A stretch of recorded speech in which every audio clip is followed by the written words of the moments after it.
Thanks, Melissa, for joining us here on the Intuition Finance Digest. So, if you could kick things off by just giving an intro to you and who you are and where you are in terms of your professional life. Yeah, absolutely. Firstly, thank you so much for having me. Happy to have a chat with you today. So, I am Melissa Watras. I'm Director of Product here at Trillium Surveyor. And at Trillium Surveyor, we provide financial institutions software to help with trade surveillance and best execution as well. I've been at the organization for 4 years now, but have been in the financial industry for nearly 15, which is kind of scary to say, and have kind of run, the gambit in terms of roles. So cut my teeth in operations, was a trade surveillance practitioner, moved to the strategy side of things, and now landed here at home at Trillium Surveyor.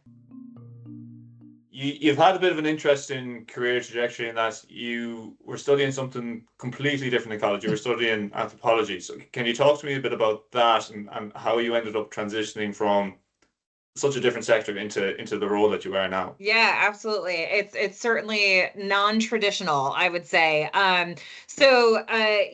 I became really interested in anthropology and decided to major in it, and I was very happy to do so.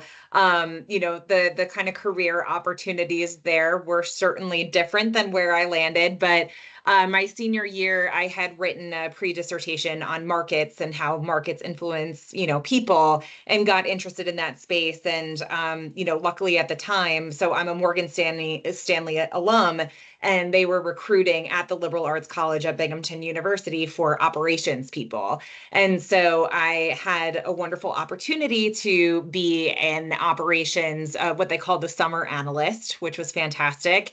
And through my time there, there was a very kind of clear curriculum. And so while there was this learning curve, we had so much exposure to different financial products and even how to use Excel, properly. And so just really kind of, fell into the space and have had, shifts since then. So went from operations, like I mentioned, and then had a wonderful opportunity to move abroad and be a trade surveillance analyst in the UK, and then came back to the States. So very lucky for the career that I've had. And, 4 years ago, made the switch from working at an investment bank to working at a software company. And it's been incredibly rewarding.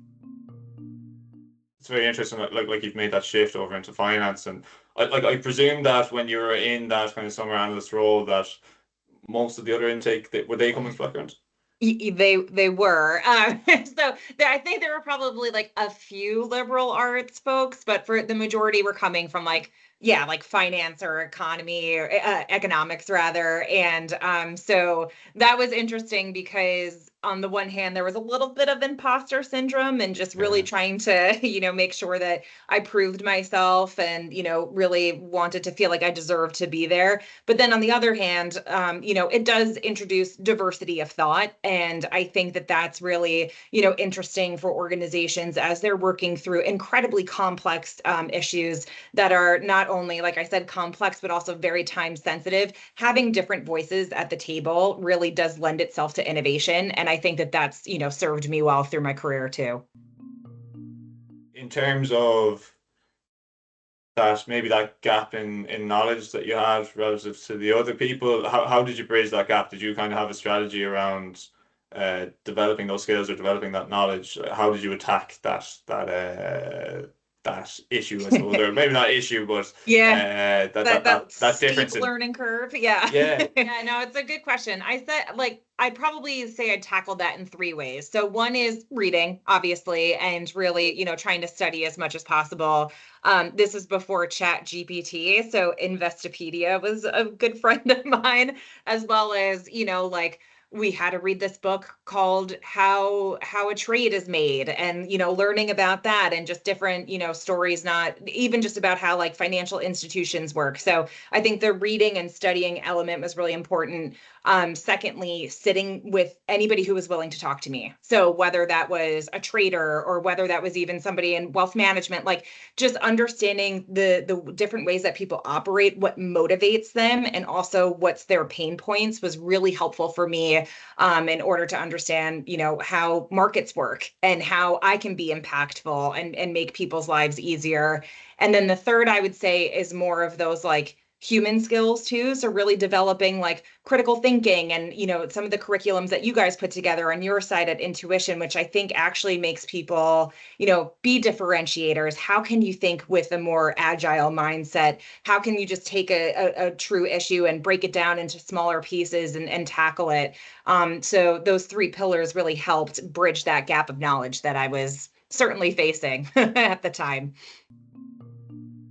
That kind of naturally leads me into my next question, which is more centered around you becoming a leader in the finance space and developing those skills that you need. And like I presume that they're going to be somewhat tied to the human skills that you just mentioned there. But so like in that phase of your career development, what did you focus on in bringing yourself to the next level? Oh, that's a really good question. I think, one thing that's been very helpful for me as I've kind of grown in terms of senior leadership roles is mentorship. So finding people, whether they were at my organization or outside their organization or, meeting through networking to be like, I like their management style. I want to learn from them and get their guidance. And whether that's through observation or bringing them a problem or bringing them something that like I don't think went well and say, how would you have maybe tackled this from a different perspective?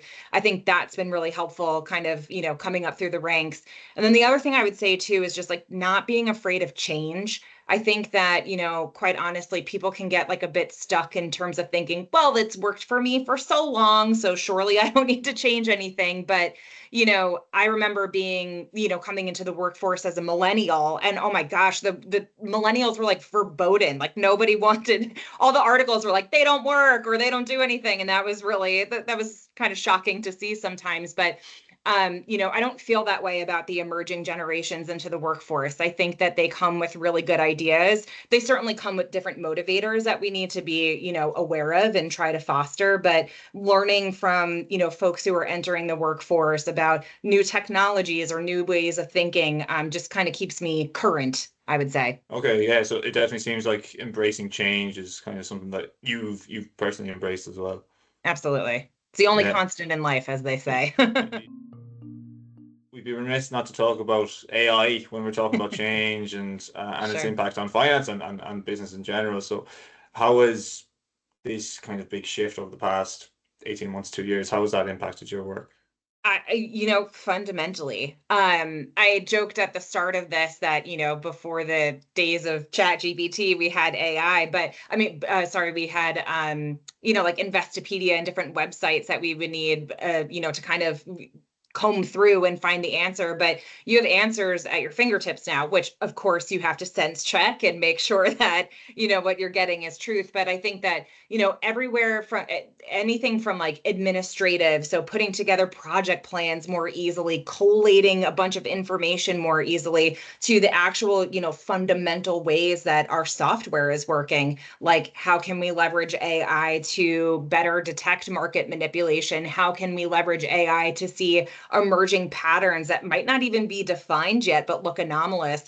I think it really has just kind of changed the game and for the better, so long as we think of implementing it practically and and we can defend it as well because we're in the regulatory space as well. So, we need to be able to make sure that anything that we're implementing, we can explain as well.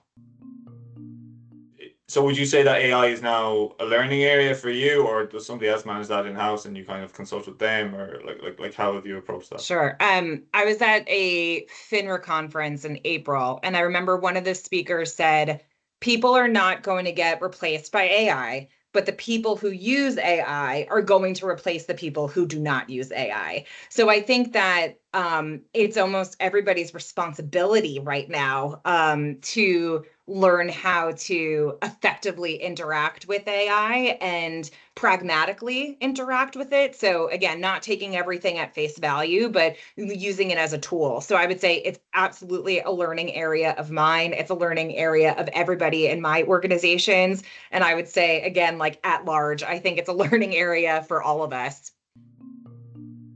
just while we're talking about learning areas and what you're focusing on at the moment. So, like as a senior member of your organization and a senior leader in the space, what are your focuses now over, let's say, the short to medium term in terms of your own development? Sure.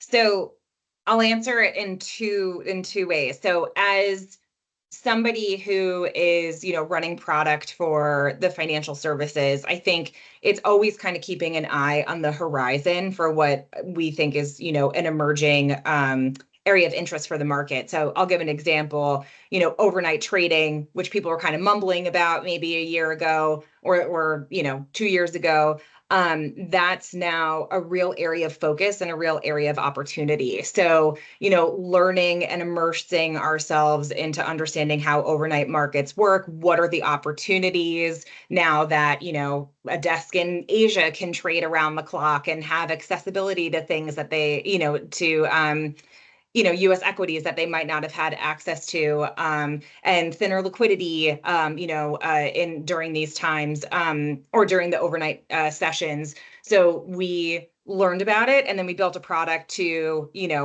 service folks who are looking to enter that space.